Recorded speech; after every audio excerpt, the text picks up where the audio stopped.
네, 안녕하십니까. 최종기 회계사입니다. 2023 연말정산에 대해서 같이 좀 살펴보도록 하겠습니다. 첫 번째 내용은 올해 바뀌는 개정세법의 내용입니다. 우선 첫 번째로 근로소득 관련한 내용들 좀 보시면 첫 번째가 외국인 근로자의 복리후생적 급여의 과세유예 기한 연장이라고 되어 있는데요.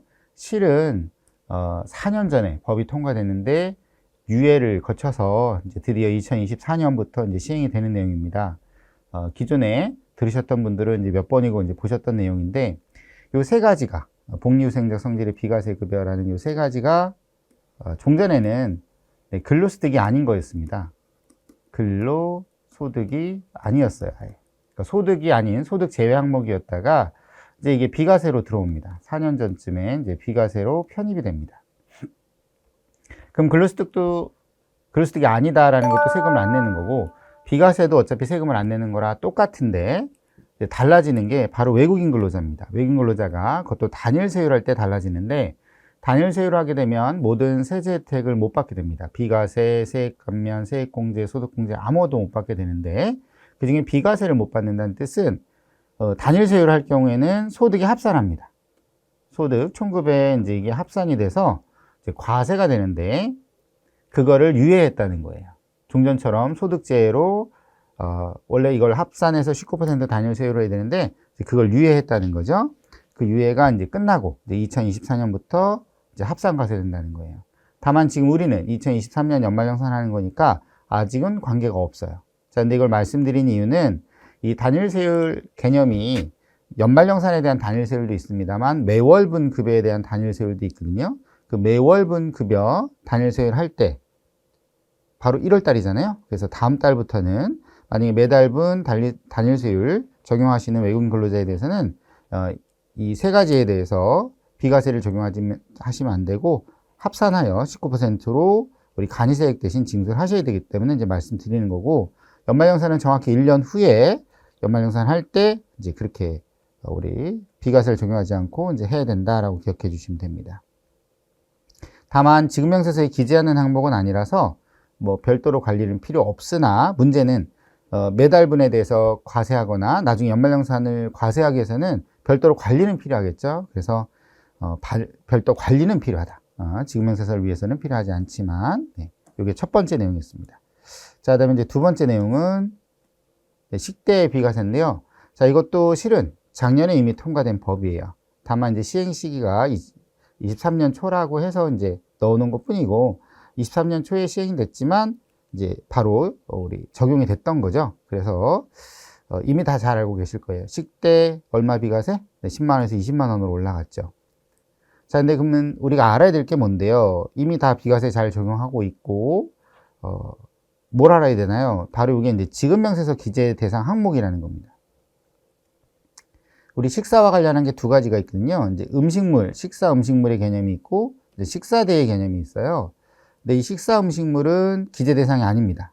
식사 음식물은 기재 대상이 아니고 식사대만 기재 대상 항목이다. 그래서 회사에서 뭐 구내식당 같은 게 있어서 밥을 먹는 경우, 이제 그런 거는 여전히 기재 대상 아닙니다. 비과세 해주시면 되고, 다만 이제 돈으로 주시는 경우 그 비과세 부분을 이제 적는다는 거죠. 예를 들어서 뭐 30만 원을 준다. 그럼 20만 원은 비과세 항목에 적고 10만 원은 이제 과세 항목에 이제 적어 주시면 되는 겁니다. 그래서 지급명세서 기재 대상 항목이다라는 거, 식사대가 그거 놓치지 마시고, 그럼 이거 놓치면 어떻게 되는데요? 뭐 지급명세서 가산세 생기는 겁니다.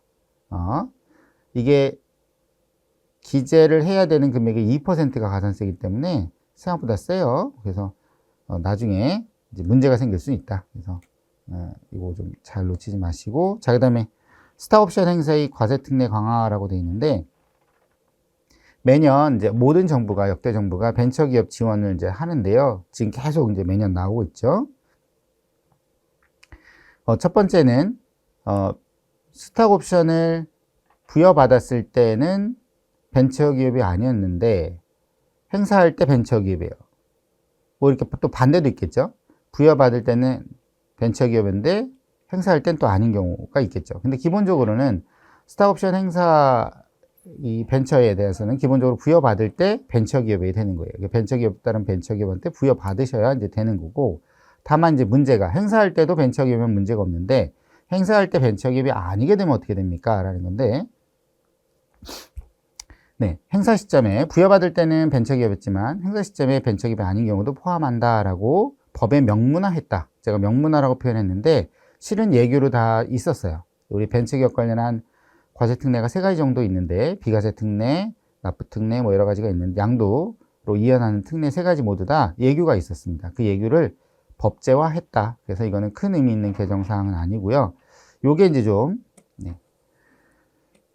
법에 또 역시 확실하게 좀 못 박은 건데요. 전용계좌 부분인데 전용계좌를 개설하고 그 전용계좌로만 거래를 해야지만 이제 비과세 또는 양도세, 과세특례 등의 행사 이익에 대해서 과세특례를 해주겠다라는 겁니다. 그래서 반드시 전용계좌를 개설하고 역시 거래를 해야 되는데 기본적으로 전용계좌 요건을 미충족하면 그럼 어떻게 됩니까?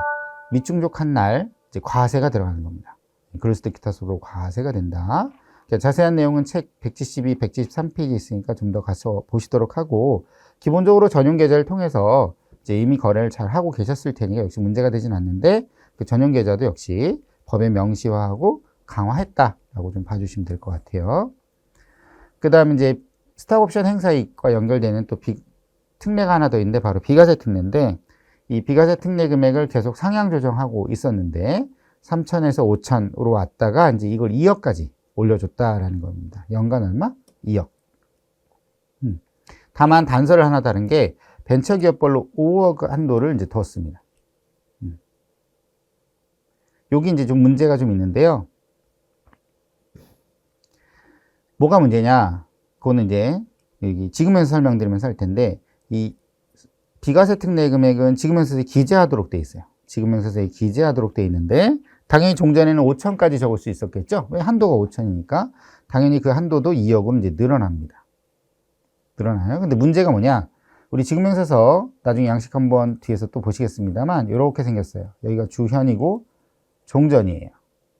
자, 예를 들어서 근로자가 A 회사에 있다가 이제 B 회사로 옮겨서 연말정산을 하게 된 겁니다. 연도 중에 이제 옮긴 거죠. 이직을 한 케이스인데 그럼 종전근무지는 A라고 적고 주근무지는 이제 B라고 적어서 소득에 대해서 합산해서 연말정산을 하게 됩니다.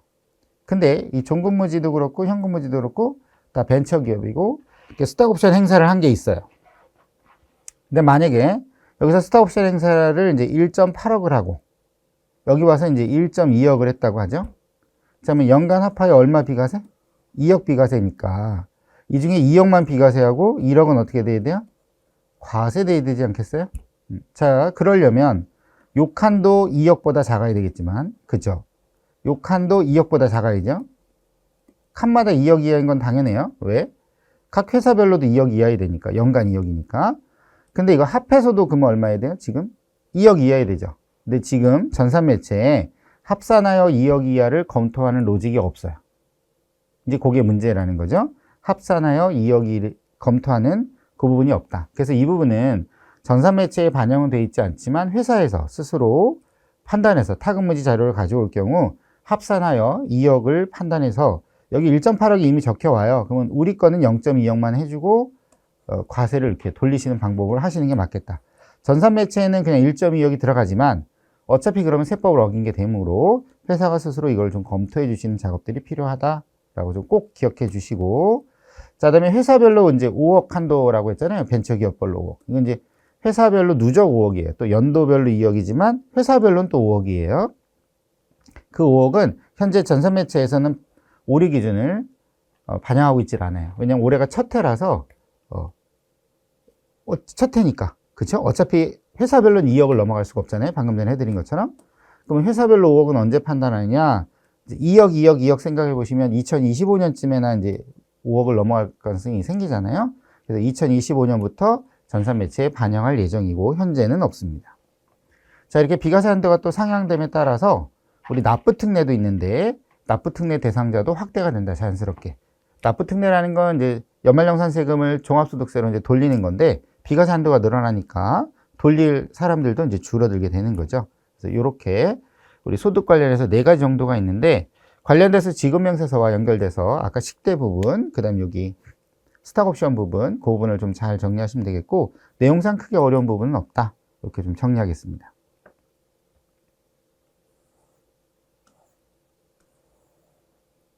자, 그 다음에 이제 소득공제 관련해서 이제 좀 보실 텐데요.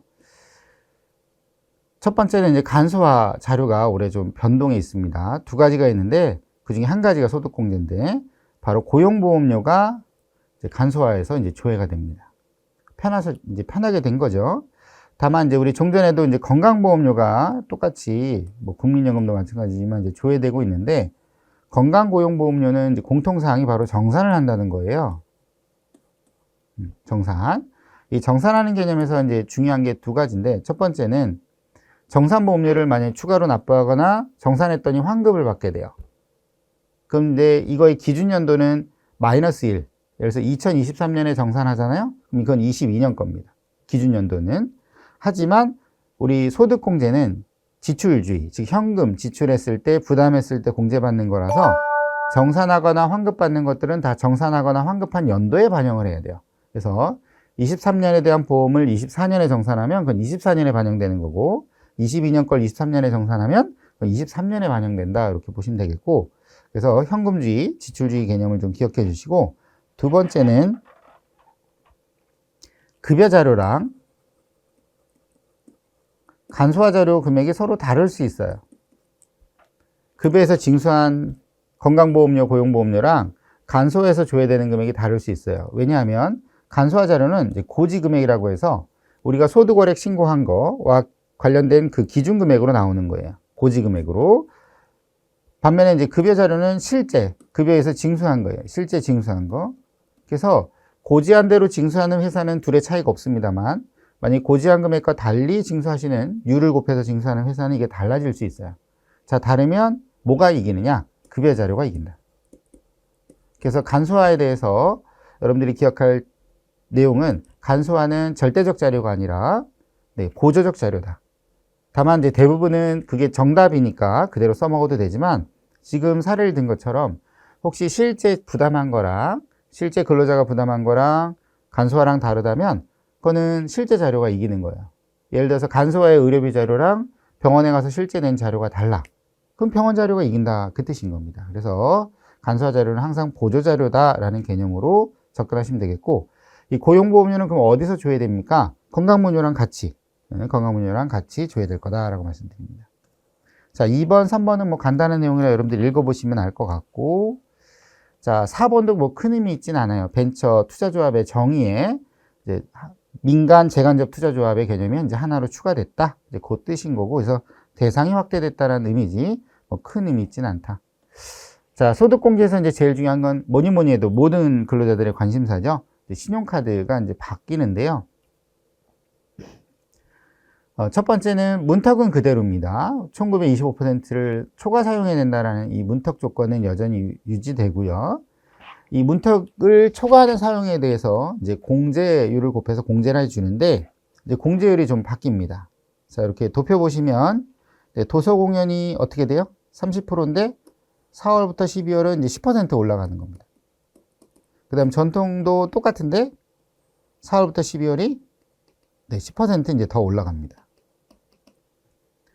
그 다음 이제 대중교통은 전년도에는 상반기, 하반기 나눠서 하반기만 80% 해줬는데 상반기 부분도 올해는 이제 80%로 이제 통일해줬다. 그래서 전반적으로 공제율을 좀 상향 조정했다라고 보시면 되겠고, 이 문턱은 당연히 공제율이 낮은 것부터 차감을 합니다. 그래서 공제율이 높은 거를 공제해 두도록 이제 설계되어 있다. 그렇게 로직이 짜집니다. 다만 이제 올해 7월 1일 사용액부터 영화관 사용액은 도서 공연에 이제 포함됩니다.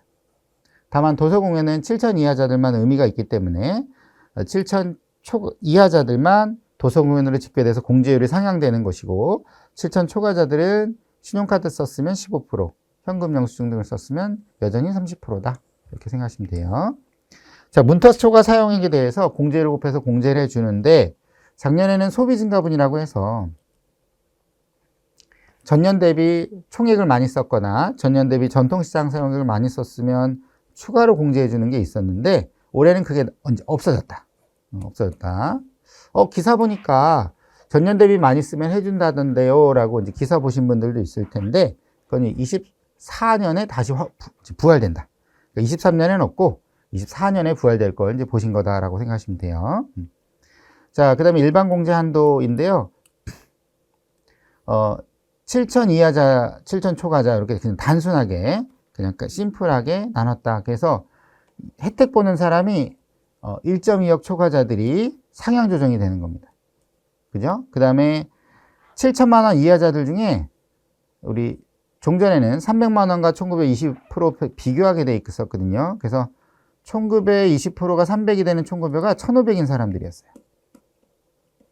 1,500 이하자들은 그래서 20%를 써먹었고 1,500 초과자들은 300을 써먹었는데 1,500 이하자들은 20%에서 예를 들어서 뭐 1,000만 원이다. 그럼 200만 원 한도였는데 300으로 또 올랐어요. 자, 근데 1,500 이하자들은 워낙 신용카드 사용이 또 미미할 거기 때문에 여기에 이제 큰 개정이 있다고 보기는 어렵고 1억 2천 초과자들이 조금 50만 원 혜택을 보게 됐다. 이렇게 보시면 되겠고 추가 공제에서 소비 증가분이 사라집니다. 당연하죠? 네, 소비 증가분을 위해서 없어졌으니까 올해는 소비 증가분이 사라집니다. 다만 여기서 숨은 1인치 우리 전통 다음 대중교통, 도서공연 공제율이 어떻게 됐죠? 앞에서 상향 조정됐잖아요. 그 공제율이 그대로 따라와서 추가 공제에도 적용이 되기 때문에 추가 공제를 100만 원씩 받을 확률도 커졌다. 그래서 그것도 좀 유리해졌다라고 보시면 됩니다.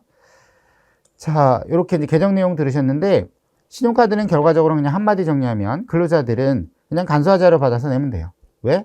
회사에서 전산하시는 분들이 다 계산 로직 바꿔서 아주 잘 촘촘히 설계해서 계산 금액을 산출해 줄 거기 때문에 크게 걱정할 건 없어요. 그냥 전년 대비 좀 공제율이 올랐다. 다만 이제 소비 증가분이 없어져서 약간은 불리해진 부분이 있다. 그 정도 정리하시면 되겠다. 그리고 이제 전산 매체, 명세서 작성 부분도 좀 달라지고, 그죠? 그 다음 간소화 자료에서 소비 증가분 자료는 이제 제공이 안 되고, 이제 이런 부분에 차이가 좀 있겠죠. 네.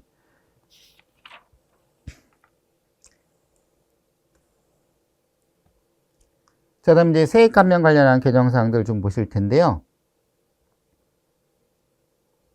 첫 번째는 소득세 과세 표준 구간이 이제 조정이 됐습니다. 그래서 이 아랫부분 1200이 1400으로 4600이 5천만 원으로 이제 조정이 됐어요. 그래서 아랫부분에 과표 구간을 낮은 세율을 적용하는 구간의 범위를 넓혀줘서 전체적으로 전 구간에서 세금이 조금씩 줄어들었습니다. 아랫부분을 조정했기 때문에. 그래서 전체적으로 모든 근로자들이 세금을 약간 절감받게 됐다.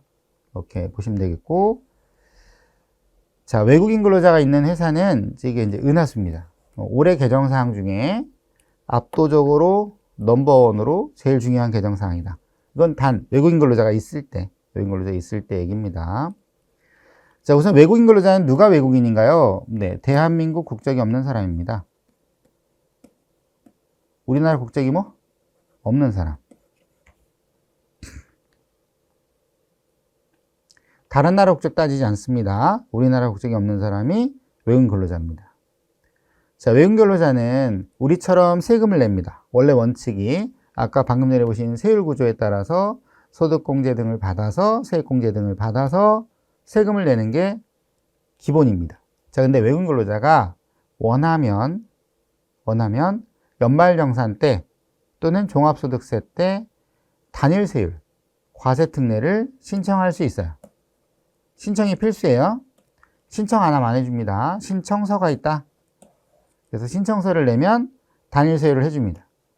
몇 퍼센트? 19%. 다만 우리 앞서도 설명했지만 비과세 공제 가면 아무것도 못 받아요. 그래서 우리 24년부터 이미 지금 비과세는 단일세율 할 때 비과세를 적용을 안 해주는 게 맞는데 아까 복리후생제급여 비과세는 올해까지도 계속 비과세로 봐서 합산하지 않아요. 단일세율을 하더라도. 근데 그게 24년부터는 과세된다고 앞에서 이미 보셨죠. 자, 근데 이 단일세율이 최초로 근로를 제공한 날, 대한민국에서 최초로 근로를 제공한 날, 이걸 쉽게 바꾸면 국내에서 근로소득이 근로 제공했으니까 근로소득이 최초로 생긴 날입니다. 이때 근로소득은 상용 근로소득을 말해요. 일용 말고 상용 근로소득이 최초로 생긴 연도를 말해요. 다른 소득도 아니고 일용소득도 아니고 상용소득이 최초로 발생한 날을 말해요. 그로부터 몇 년? 5년 이내에 끝나는 과세기간이라서 쉽게 말하면 5번의 기회를 주는 거예요. 예를 들어서 이 사람이 뭐 23년에 최초로 상용 근로소득이 생겼다. 그럼 23, 24, 25, 26, 27 이렇게 5번 5번 주는 거였어요. 이제 그거를 20번 주는 걸로 개정을 했다. 확 늘린 거죠. 20번이나 늘렸어요. 자, 그러면 여기 쟁점은 외국 근로자 전부 다? 누구나 다? 언제부터 하는 건데? 바로 이 적용식인데요. 우선 23년 소득부터 적용할 거고 23년 소득부터 그리고 23년 1월 1일 당시 최초로 근로를 제공한 날 근로소득이 발생한 연도로부터 20년이 지나지 않은 외국 근로자를 말한다. 몇 년이 지나지 않은? 20년이 지나지 않은 외국 근로자를 말한다. 그럼 이제 예를 들어서 23년에 최초로 생긴 사람은 20년이니까 23에서 손으로 꼽으시면 돼요. 42년까지 적용받을 수 있다. 그 뜻이에요. 오케이? 자, 근데 이걸로 끝나면 참 쉽죠? 쉬운데 이 히스토리가 좀 있어서 좀 히스토리를 얘기를 해보도록 하겠습니다. 외국인 근로자 이 단일 세율이 쭉 오다가 2014년에 중요한 개정사항을 맞아요. 2014년 전에는 이 5년이란 말이 없었어요. 종전법이 5년이었잖아요. 5년이란 말이 없다가 14년 1월 1일부터 5년 해주는 걸로 바꿨어요. 자, 그래서 이런 사람이 있겠네요. 15년에 들어온 거예요. 이 사람이 언제 들어왔다고요? 15년. 그래서 근로소득이 최초로 15년에 생겼어.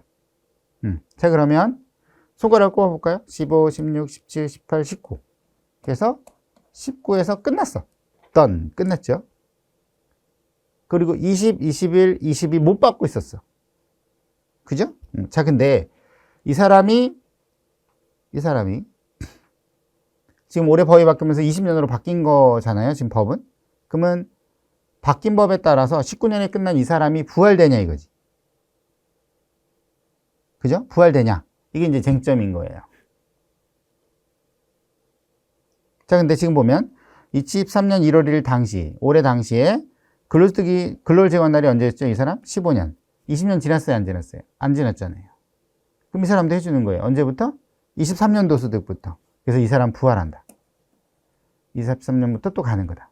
그럼 언제까지 가는 거다? 15년이 최초로 근로소득이 생긴 연도니까 20년 더하면 35. 거기서 하나 빼야죠. 34년까지 단일세율 적용받을 수 있다.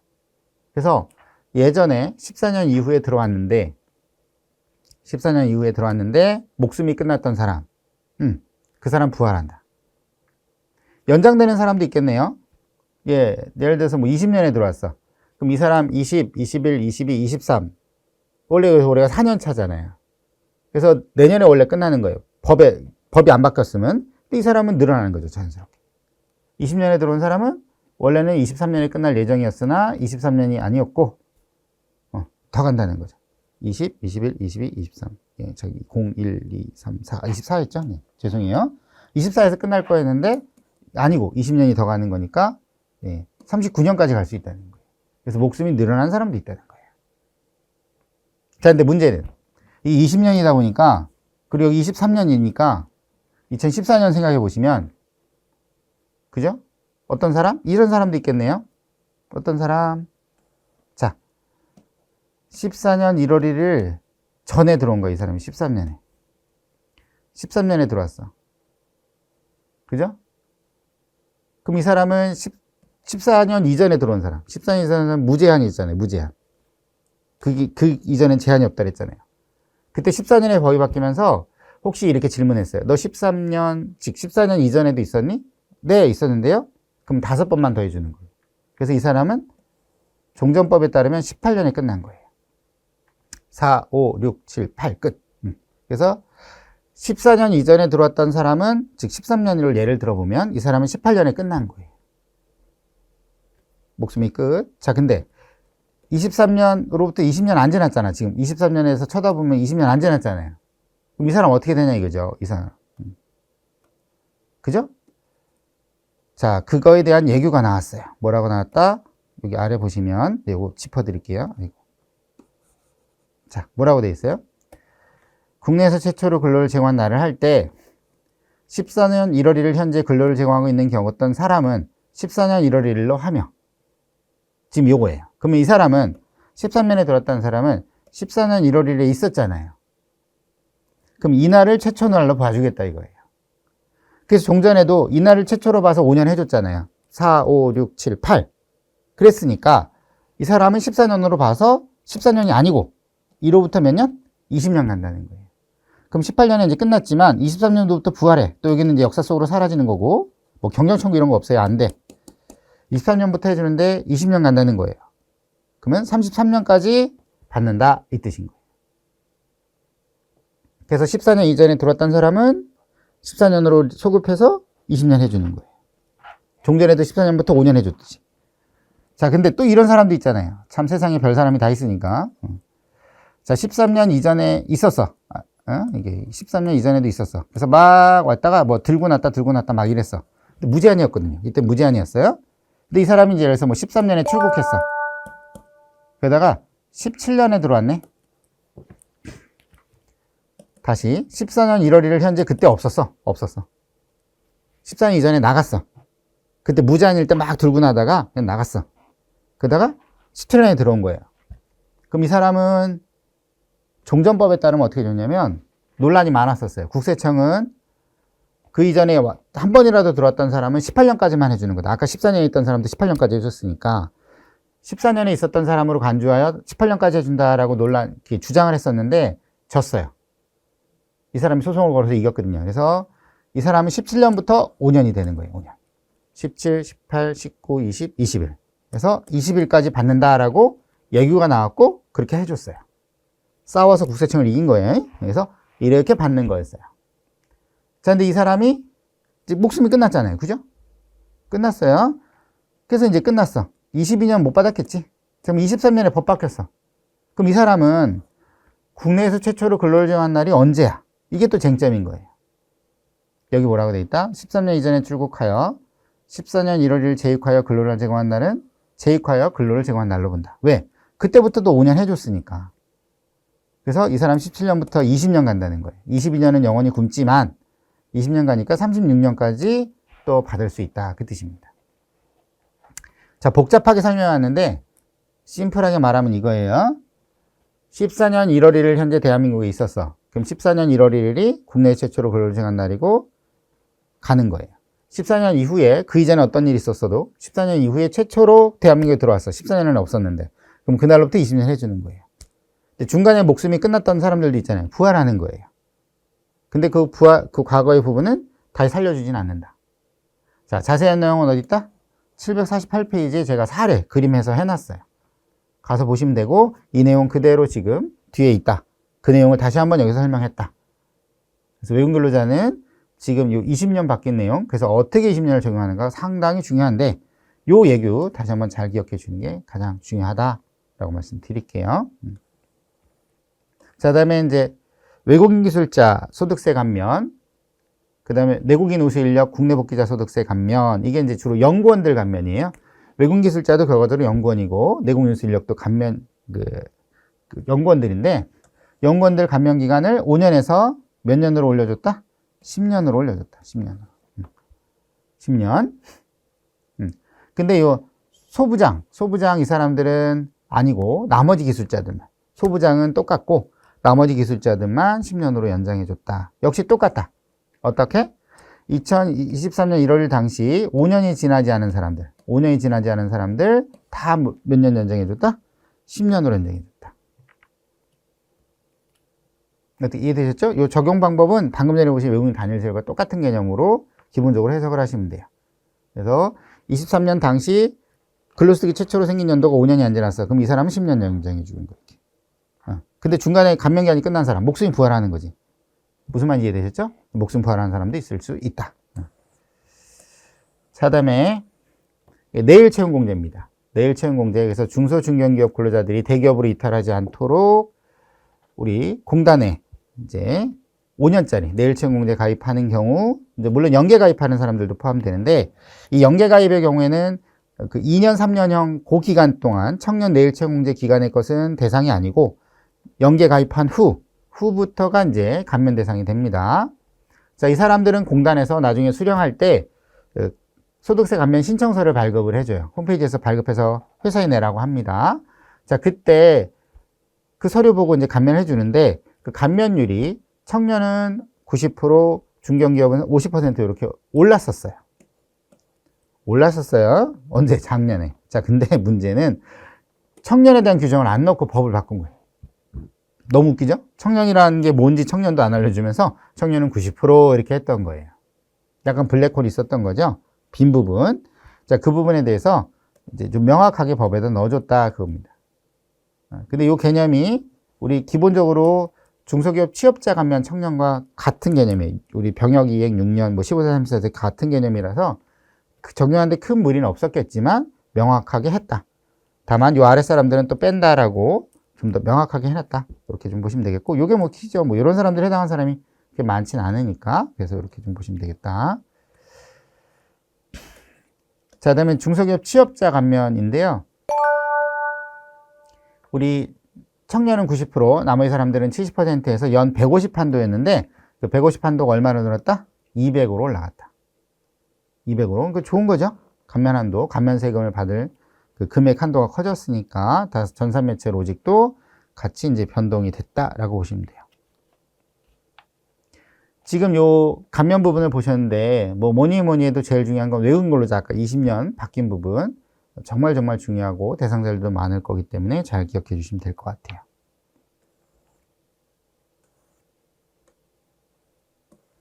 자, 이제 세액공제 관련해서 좀 개정사항을 좀 보시겠는데요. 첫 번째, 근로소득세액공제가 이제 개정이 됐는데, 한도가 축소됐다라고 했어요. 이 사람들만, 얼마? 1.2억 초과자들. 이 사람들만 한도가 종전에 50이었는데, 20으로 줍니다. 그래서, 근로소득세액공제 한도가 줄었고, 나머지, 1.2억 이하자들은 변동이 없어요. 1.2억 초과자들만 변동이 됐다. 역시 전산로직에서 알아서 해결할 거니까, 자, 큰 문제 되지 않고, 이제 자녀세액공제. 다만 이제 보시기 전에 오타부터 고칠게요. 아이고, 이게 매년